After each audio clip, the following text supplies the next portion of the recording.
senjata-senjata pusaka ini masih ada kodanya. Apa pernah mengalami gangguan dengan ada senjata? Kalau kita keluarga nggak ada. Kalau yang orang lain yang datang itu aneh-aneh. Ini misalnya.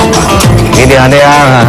Melihat dimensi-dimensi bayangan orang, misalnya banyak sekali yang memenuhi daripada ruangan ini. Terkadang ada macan, terkadang ada orang bersorban.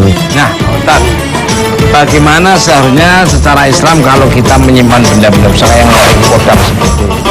Kalau kita mulai mencoba untuk berjalan di syariat, ya kalau hanya menyimpan seperti Sultan tadi cerita, menyimpan ya nggak ada masalah. Cuma karena memang barang ini lahir dari zaman dahulu, dari zaman dahulu itu pasti banyak sekali isi, misalnya kodam-kodam itu banyak sekali, baik untuk menjaga keselamatan, kewibawaan seperti itu. Hal-hal tersebut itu susahnya kalau seseorang tersebut mengetahui ini untuk ini, ini untuk ini. Kalau memang kita sebagai seorang Islam, tadi Sultan ini sudah cerita, ini kan istilahnya sebagian didinginkan istilahnya. Gimana cara mendinginkan? Itu kan cara-cara saudara-saudara di Palembang kan ada caranya. Sebenarnya cara mendinginkan secara Islami sebenarnya juga ada. Kita yang tidak tahu, yang ada di dalam keris-keris ini kekuatannya itu sebesar apa, itu takarannya yang kita katakan belum tahu. Satu keris dia memiliki 80.000 anak buah. Ya, bisa, memang bisa. Kalau kita panggil, hai A, ikut saya. Nah, itu contoh, maka mereka akan mengikut, menjadi suatu pasukan bala tentara. Wah, assalamualaikum, permisi nih. Saya lihat tuh dari tadi banyak penjelasan yang mengenai keris-keris juga di sini. Nah, juga dapat kabar katanya apa benar kabar Sultan ini bisa kebal senjata. Wah, itu rahasia perusahaan.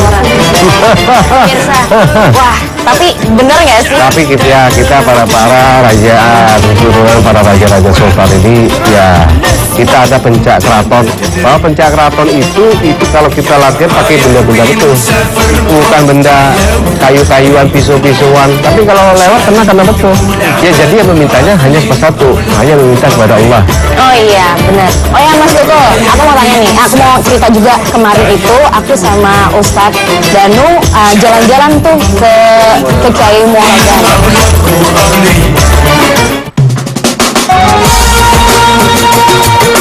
Pemirsa, sehari sebelumnya Intan Sukoco dan Ustadz Danu telah berkunjung di salah satu masjid tertua di Palembang yang dikenal dengan Masjid Kimoroga. Hal unik apa yang mereka temukan di sana? Assalamualaikum. Waalaikumsalam warahmatullahi wabarakatuh. Saya mau tanya Pak, untuk masjid ini dibangun tahun berapa ya Pak? Dan oleh siapa Pak?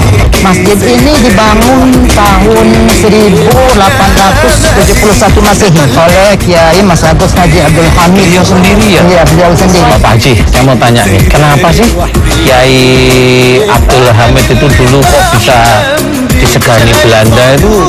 Ceritanya gimana tuh Pak Haji? Almarhum Kiai Mas Agus Haji Abdul Hamid seperti Merogan ini, dia ini punya falsafah, yaitu di mana ada air di sana ada kehidupan. Pada masa zaman penjajahan Belanda, kata Belanda kalau Kiai tidak bisa membuktikan di mana ada air, di sana ada kehidupan, maka Kiai Merogan harus keluar dari kota Palembang ini. Maka dibuktikanlah dengan iradah Allah, diambil buah kelapa, hanya dibelah, dipotong, maka keluarlah seekor ikan dari buah kelapa itu. Seekor ikan Pak Ustadz. Kejadian di dalam buah kelapa itu yang ada ikan tuh Pak Ustadz ya. Menurut ajaran Islam, menurut pandangan Islam tuh seperti apa sih Pak Ustadz? Kita harus memahami kalau orang-orang zaman dulu, khususnya para kiai, para ulama itu biasanya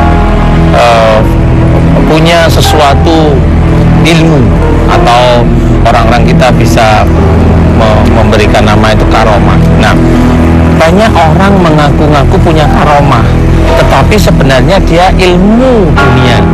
Karena kalau karomah yang benar dari Allah Ta'ala, seseorang ini tidak pernah belajar ilmu dunia, dia hanya belajar ilmu akhirat.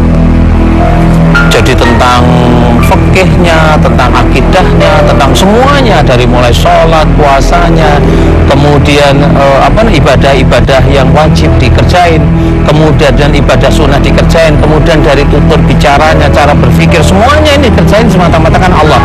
Nah, orang-orang inilah yang bisa nanti kalau Allah memberikan rahmat terus-menerus, karomah itu diberikan. Kalau zaman sekarang kelihatan ada ikan, enggak, dulunya ada ini gelas yang kosong, kemudian nggak ada apa-apanya, ditutupin sesuatu, tutupnya dibuka langsung ada ikannya. Orang kalau nggak tahu, dia juga bilang itu karomah, padahal itu sihir. Gimana kalau kita masuk ke dalam ditemani Bapak Mamet ya? Izinkan ya. Ayo, mari.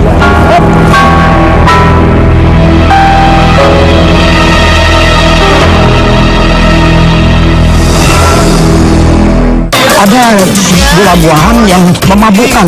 Ini mau diambil, mau dimakan. Jadi bilang murid-muridnya, jangan Kiai, itu mabuk buah itu. Insya Allah tidak bilang Kiai. Silakan makan.